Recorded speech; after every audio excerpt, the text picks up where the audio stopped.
hey there. Do you guys know the story of Job from the Bible? Let me tell you real quick. So, Job was a wealthy man, and this was thousands of years ago. This was long before Jesus, okay? And he was a wealthy man, and he honored God with his life, okay? And it says that Satan went to and fro through the earth looking for who he could accuse. And he comes and presents himself to God, like at court, if you will. And he's bragging about how horrible everybody is in the world. And God says, have you seen my servant Job? And he's a righteous man. And Satan goes, well, yeah, I mean, look, he protected him. He put a hedge of protection around him. Like, of course he follows you. Like, you blessed him. You made him rich. But I guarantee you, take all the stuff away and he'll curse you just like everybody else. And God gives him permission. God gives Satan permission to persecute Job.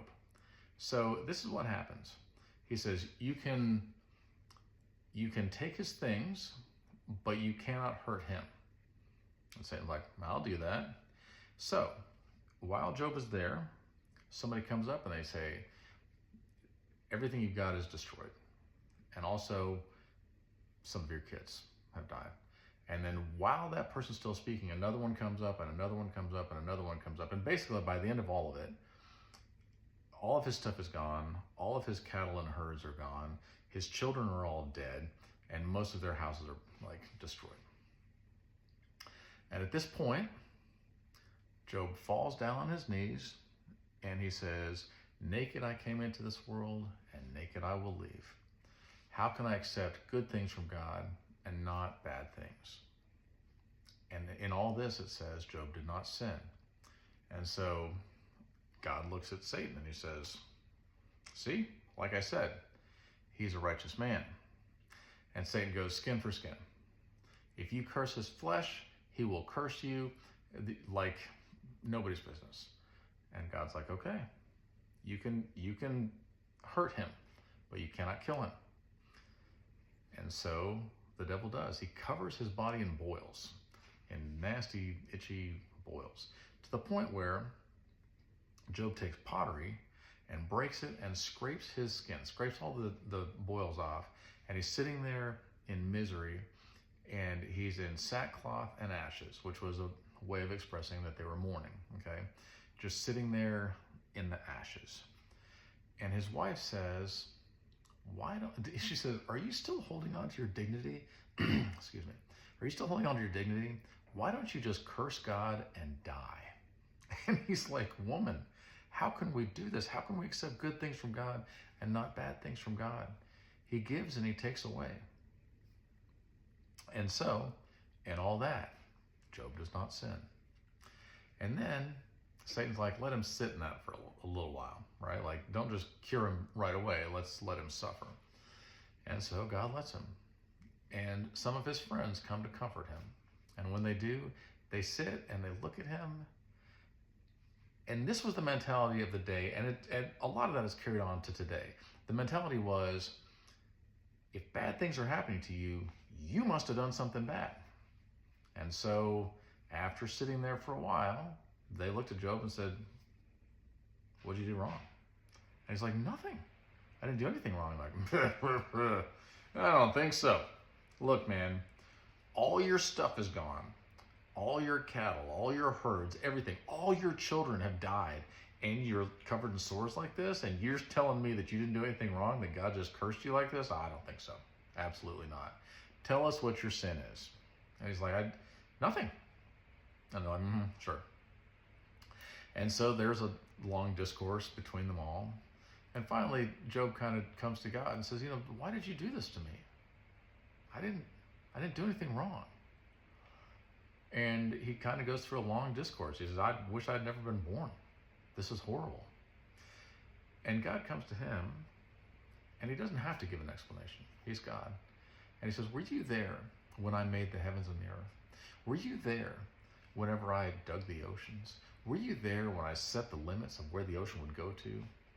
Do you know anything about anything? Why do I have to explain myself to you? And Job was like, that's good enough for me. And he humbled himself And he took God at his word. And because of that, God blessed him, and he had twice as much after as he had before. Now, there's a lot of things that are interesting about this, okay? First of all, the concept that if bad things are happening to you, you must have done something bad. Before that, like scripturally speaking, it was more oral traditions that were handed down before then. But that was it. Like, if you did something wrong, you're being punished, and if not, you should be blessed.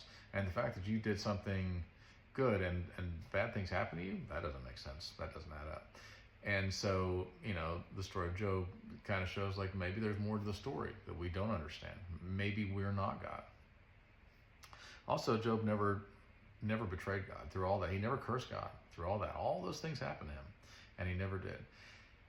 I've been through some trials of Job's in my own life. I've shared some of it.